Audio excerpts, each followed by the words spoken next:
ఒక ఆశ ఉందయ్యా నా కోరిక తీర్చయ్యా మా మనవిను యేసయ్యా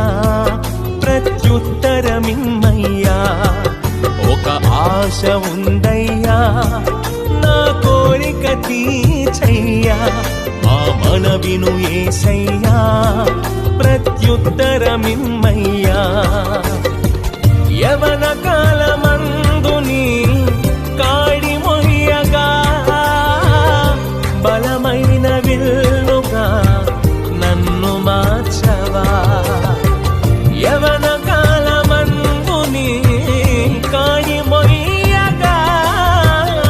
బలమైన విల్లుగా నన్ను మార్చవా ఒక ఆశ ఉందయ్యా నా కోరిక తీర్చయ్యా మా మనవిను యేసయ్యా